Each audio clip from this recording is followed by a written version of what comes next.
ഹരേ കൃഷ്ണ. എല്ലാവർക്കും മാധവത്തിലേക്ക് സ്വാഗതം. അയോധ്യാകാന്ഡമാണ് ഇന്ന് നമ്മൾ കഥാരൂപത്തിൽ പറയുന്നത്. ഇനി അങ്ങോട്ട് ശ്രീരാമചന്ദ്രൻ്റെയും ജാനകിയുടെയും ജീവിതത്തിൽ വലിയ വലിയ സംഭവങ്ങൾ ഉണ്ടാകാൻ പോവുകയാണ്. അതുകൊണ്ട് തന്നെ എല്ലാവരും എല്ലാ ദിവസവും മാധവത്തിൻ്റെ കൂടെ ഇരുന്ന് ശ്രീരാമചന്ദ്രൻ്റെയും സീതാദേവിയുടെയും കൂടെ സഞ്ചരിക്കണം. അങ്ങനെ ജാനകിയുടെയും രാമൻ്റെയും വിവാഹം കഴിഞ്ഞു. 4 കുമാരന്മാർക്ക് 4 വധുക്കളെയാണ് കിട്ടിയത്. അങ്ങനെ എല്ലാവരും അയോധ്യയിൽ എത്തിച്ചേർന്നു എന്നുവരെയാണ് നമ്മൾ കഴിഞ്ഞ ദിവസം പറഞ്ഞത്. പിന്നീട് വലിയ സ്വീകരണമാണ് അവിടെ നടന്നത്. ധാരാളം രാജാക്കന്മാർ രാമനെയും സീതയെയും കാണാനായിട്ട് അയോധ്യയിലേക്ക് വരുന്നു. ധാരാളം സമ്മാനങ്ങൾ സീതയ്ക്കും രാമനും അവർ കൊടുക്കുന്നു. ഇതെല്ലാം കണ്ട് എല്ലാവരും സന്തോഷിക്കുന്നു. ഹരേ കൃഷ്ണ, നിങ്ങളുടെ മനസ്സിലേക്ക് ആ കാഴ്ചയൊക്കെ ഇങ്ങനെ കടന്നു വരണം. ദശരഥ മഹാരാജാവിനും കൗസല്യയ്ക്കും ഈ കാഴ്ചകളൊക്കെ കണ്ടപ്പോൾ വലിയ സന്തോഷമാണ് ഉണ്ടായത്. അങ്ങനെ ഈ വന്നവരൊക്കെ ദശരഥനോട് പറയുകയാണ്, രാജാവേ, രാമനെ രാജാവാക്കണം. രാമന്റെ സാമർഥ്യം എല്ലാവർക്കും മനസ്സിലായി. മാരീചനെ ഓടിച്ചുവിട്ട ആളല്ലേ, താടകയെ വധിച്ചവനല്ലേ, അഹല്യയ്ക്ക് മോക്ഷം കൊടുത്തവനല്ലേ. അങ്ങനെയുള്ള രാമനെ രാജാവാക്കണം എന്ന് എല്ലാവരും വന്നവരെല്ലാവരും ദശരഥനോട് പറയുന്നു. എല്ലാവരുടെയും അഭിപ്രായം കേട്ടപ്പോൾ ദശരഥനും അത് ശരിയാണ് എന്ന് തോന്നുന്നു. അങ്ങനെ രാമനെ രാജാവാക്കാനായി തീരുമാനിക്കുന്നു.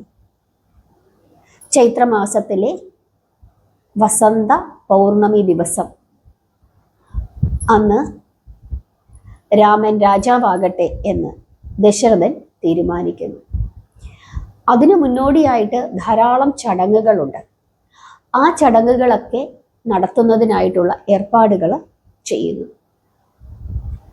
അതിനുശേഷം രാമനെ അടുക്കലേക്ക് വിളിക്കുന്നു ദശരഥൻ. എന്നിട്ട് രാമനോട് ചില കാര്യങ്ങൾ ഉപദേശിച്ചു കൊടുക്കുന്നു. ദശരഥൻ രാമനോട് പറയുകയാണ്, പട്ടമഹിഷിയുടെ പുത്രനാണ് നീ പഠിച്ച വിദ്യകളെ പറ്റി എല്ലാവർക്കും അറിയാം. രാജധർമ്മവും വിവിധ നീതികളും ധർമ്മമാർഗവും നിനക്ക് അറിയാം. എല്ലായിടത്തും കീർത്തി പരക്കുമാറ് നീ പ്രജാപരിപാലനം ചെയ്യണം. ദിനം തോറും മഹത്വം വർദ്ധിക്കുന്ന രാജനീതി നീ പതുക്കെ പഠിച്ചുകൊള്ളുക. സുന്ദരികളായ അന്യ സ്ത്രീകളെ കണ്ടാൽ അവിടേക്ക് നോക്കരുത്, മുകളിലേക്ക് നോക്കണം. രാജാവ് പരദാര സേവ ചെയ്താൽ രാജ്യം നശിക്കും, അവനും നശിക്കും, ഈ ലോകവും നശിക്കും. പരപീഡയും പരഹിംസയും ചെയ്യരുത്. അന്യധനങ്ങൾ ഒരിക്കലും മോഹിക്കരുത്. ശരണം പ്രാപിച്ചാൽ അതിന് ശത്രുവായാലും അവനെ രക്ഷിക്കണം. വലിയ തെറ്റു ചെയ്താലല്ലാതെ ഒരുത്തൻ്റെയും ജീവൻ ഒടുക്കരുത്.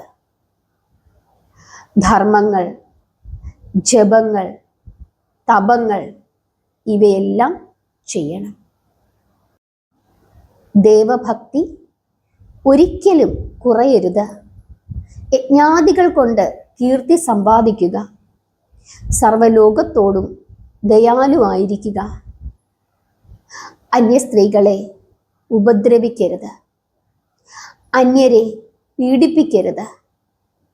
അങ്ങനെ ചെയ്യുന്നവരെ ശാസ്ത്രമനുസരിച്ചിട്ട് ശിക്ഷിക്കണം. അതിൽ ദോഷമില്ല. ഇങ്ങനെ പല കാര്യങ്ങളും ദശരഥൻ, അതായത് രാജനീതി ദശരഥൻ രാമനോട് പറഞ്ഞു കൊടുക്കുന്നു, പഠിപ്പിക്കുന്നു. ഇതെല്ലാം കണ്ടും കേട്ടും കൊണ്ട് നിൽക്കുകയാണ് കൗസല്യ. കൗസല്യയ്ക്ക് വലിയ സന്തോഷമായി. രാമന്റെ നന്മയ്ക്കു വേണ്ടി കൗസല്യ റാണി സ്വർണവും വെള്ളിയും വസ്ത്രങ്ങളും അന്നവും കണക്കില്ലാതെ ദാനം ചെയ്തു. എല്ലായിടത്തും എല്ലാവരെയും വിളിച്ചു കൊണ്ടുവന്ന് ധനം നൽകി സന്തോഷിപ്പിച്ചു. വന്നവരൊക്കെ രാമൻ രാജാവാകും എന്ന വാർത്ത കേട്ട് സന്തോഷിച്ചു. രാമൻ രാജാവായാൽ ആർക്കും ക്ലേശമുണ്ടാവുകയില്ല. ചിലർ പാടി, ചിലർ നൃത്തം ചെയ്തു. അങ്ങനെ എല്ലായിടത്തും ഉത്സവ പ്രതീതിയാണ് കാണാനായിട്ട് സാധിക്കുന്നത്. പിന്നീട് അങ്ങോട്ട് ഓരോ ദിവസവും ഓരോരോ ചടങ്ങുകളാണ്. അതായത് പട്ടാഭിഷേകത്തിന് മുന്നോടിയായിട്ടുള്ള ധാരാളം ചടങ്ങുകൾ, അതെല്ലാം വിധി അനുസരിച്ചിട്ട് നടന്നുകൊണ്ടിരിക്കുകയാണ്. ഇതെല്ലാം കണ്ടും കേട്ടും കൊണ്ടിരിക്കുന്നു ഒരുത്തി. ആര്? അവളാണ് മന്ധര. ഈ മന്ധര കൈകേയിയുടെ ദാസിയാണ്. കേകയ രാജ്യത്തിൽ നിന്നും കൈകേയിയെ വിവാഹം കഴിച്ചു കൊണ്ടുവന്നപ്പോൾ അവിടെ നിന്നും കൈകേയിയുടെ കൂടെ വന്നവളാണ് മന്ധര. ഒരു നിഴല് പോലെ എപ്പോഴും കൈകേയിയുടെ കൂടെ ഈ മന്ധര ഉണ്ടാകും. മന്ധര കൈകേയിയുടെ അടുക്കലേക്ക് എത്തുന്നു. അവൾ അസ്വസ്ഥയാണ്. ആ സമയത്ത് കൈകേയി കിടക്കുകയാണ്. കൈകേയിയുടെ അടുത്തു ചെന്നിട്ട് മന്ധര പറയുകയാണ്, ബുദ്ധിയില്ലാത്ത കൈകേയി, നീ എന്താണ് ഇങ്ങനെ കിടക്കുന്നത്? നിന്റെ മകൻ ഭരതൻ ഇന്നവൻ ദുഃഖിതനാണ്.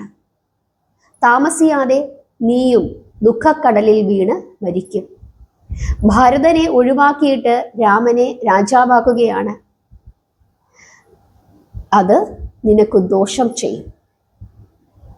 രാമൻ രാജാവായാൽ ഭരതനും നീയുമൊക്കെ അവൻ്റെ ദാസിമാരാകും. കൗസല്യ നിന്നെ ദാസിയായി പരിഗണിക്കും.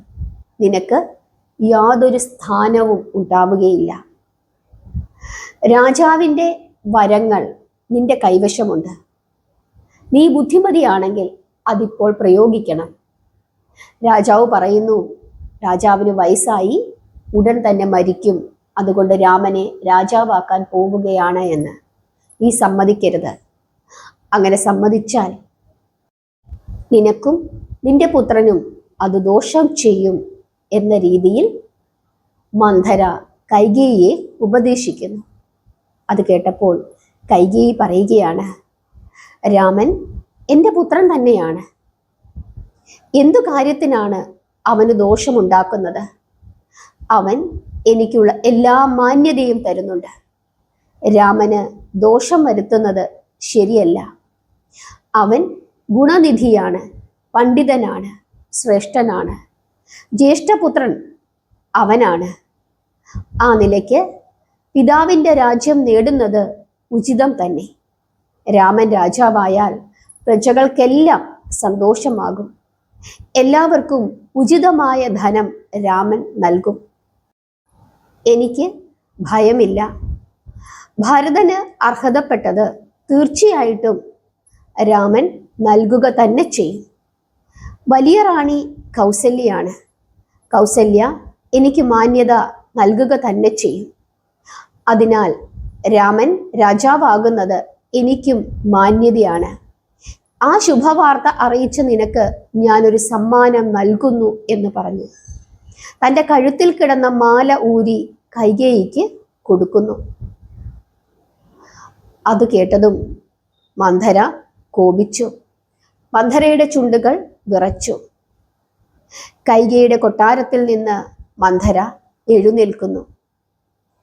കൈകേയി കൊടുത്ത സമ്മാനം താഴത്തേക്കിടുന്നു.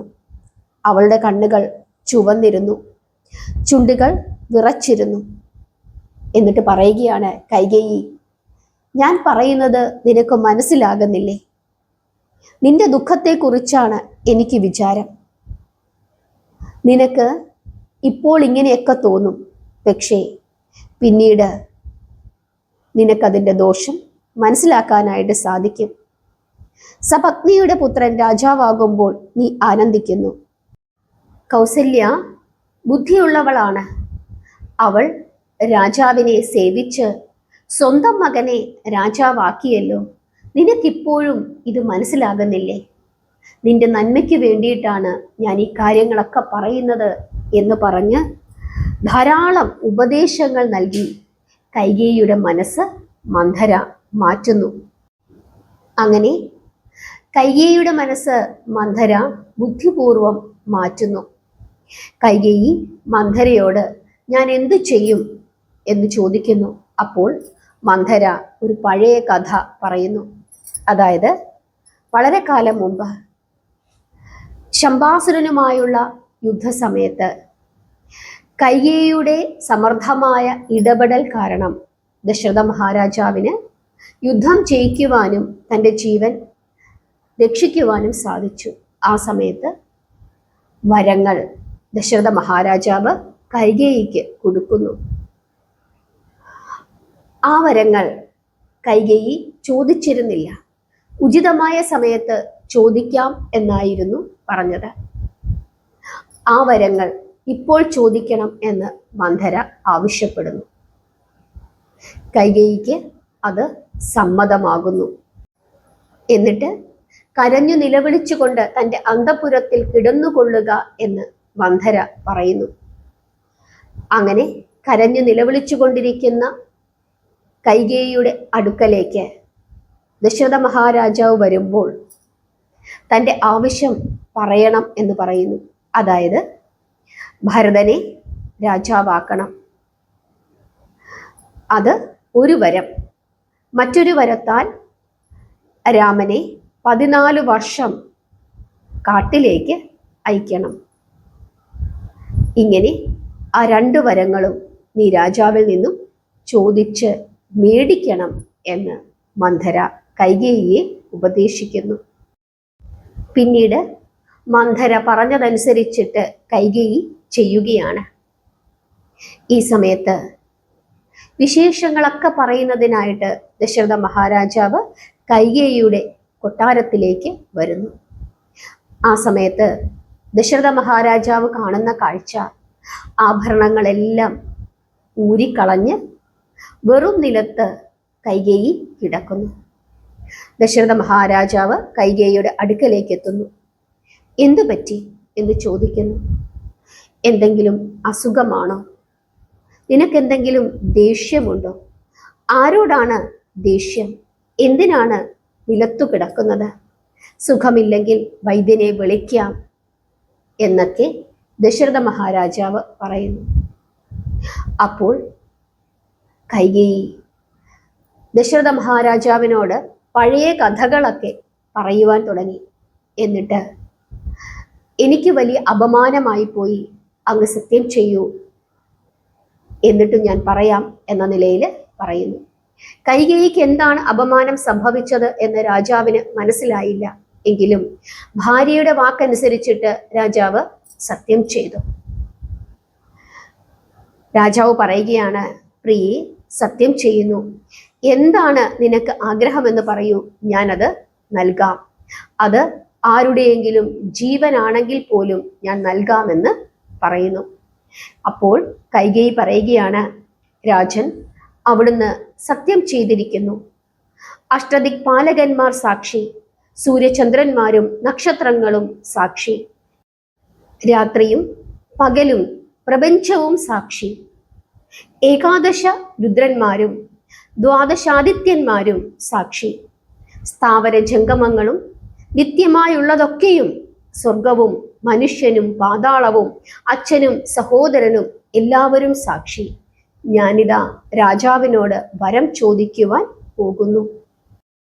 എന്നിട്ട് കൈകേയി ദശരഥനോട് ചോദിക്കുകയാണ്, അങ്ങെനിക്ക് 2 വരങ്ങൾ നൽകിയിട്ടുണ്ട്. ഞാൻ അത് 2ഉം ഇപ്പോൾ ചോദിക്കുന്നു. ആദ്യത്തെ വരം എൻ്റെ മകൻ ഭരതനെ രാജാവാക്കണം. 2ാമത്തെ വരം രാമനെ 14 വർഷം കാട്ടിലേക്ക് അയക്കണം. അത്രയും കാലം ഭരതൻ സിംഹാസനത്തിൽ ഇരിക്കട്ടെ. ഇതാണ് എനിക്ക് ആവശ്യമുള്ളത് എന്ന് കൈകേയി ദശരഥനോട് പറയുന്നു. ഇത് കേട്ടതും രാജാവ് വിറച്ചുപോയി, നെഞ്ച് പൊട്ടിപ്പോയി. ബോധം കെട്ട് ദശരഥൻ നിലത്ത് വീഴുന്നു. കുറച്ചു കഴിഞ്ഞപ്പോൾ ദശരഥന് ബോധം വീണ്ടും കിട്ടി. അദ്ദേഹം പതുക്കെ പതുക്കെ പറയുകയാണ്, പാപി, എന്നെ വധിക്കുവാനാണോ നീ ഉദ്ദേശിക്കുന്നത്? നിന്നെ ലോകരു മുഴുവനും പഴിക്കും. എന്നെ വധിക്കുവാനുള്ള ബുദ്ധി നിനക്കാരാണ് പറഞ്ഞു തന്നത്? രാജ്യം വെടിഞ്ഞ് രാമൻ വനത്തിലേക്ക് പോകുന്ന ദിവസം ആ ക്ഷണം തന്നെ ഞാനും മരണപ്പെടും. ഭർത്താവ് ജീവിച്ചിരിക്കുമ്പോഴേ സ്ത്രീക്ക് സമ്പത്തുള്ളൂ. എന്നെ വധിച്ച് 3 കുലത്തിനാണ് നീ ആപത്തുണ്ടാക്കാൻ പോകുന്നത്. ഭർത്താവിനെ വധിച്ചിട്ട് മകന് രാജ്യം നൽകുന്നു. ചണ്ടാള ഹൃദയയായ നീ എന്തിനാണ് ഇങ്ങനെ ചെയ്യുന്നത്? ഭരതൻ ഇത് സഹിക്കുമോ? അവൻ വന്ന് ഇത് കേട്ടാൽ ആ ക്ഷണത്തിൽ അവനും മരണപ്പെടും.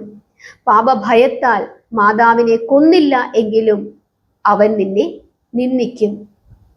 ഇങ്ങനെ പറഞ്ഞ് ദശരഥ മഹാരാജാവ് നിലവിളിക്കുവാൻ തുടങ്ങി. എന്നിട്ട് കൈകേയിയുടെ കാലു പിടിച്ച് പിന്തിരിയണം എന്ന് പറയുന്നു. പക്ഷേ കൈകേയി പിന്തിരിയുന്നില്ല. ഇടുത്തി പോലെ ഈ വാർത്ത എല്ലാവരുടെയും ചെവികളിലേക്ക് എത്തുന്നു. ഹരേ കൃഷ്ണ. ഇനി എന്താണ് സംഭവിച്ചത് എന്ന് നമുക്ക് നാളത്തെ ദിവസം നോക്കാം. എല്ലാവരും ആ ഭാഗത്തിനായിട്ട് കാത്തിരിക്കണം. ഭഗവാനെ സ്നേഹിക്കണം. രാമ എന്ന് ജപിച്ചു കൊള്ളുക. എല്ലാവരെയും ഭഗവാൻ അനുഗ്രഹിക്കട്ടെ. ഹരേ കൃഷ്ണ.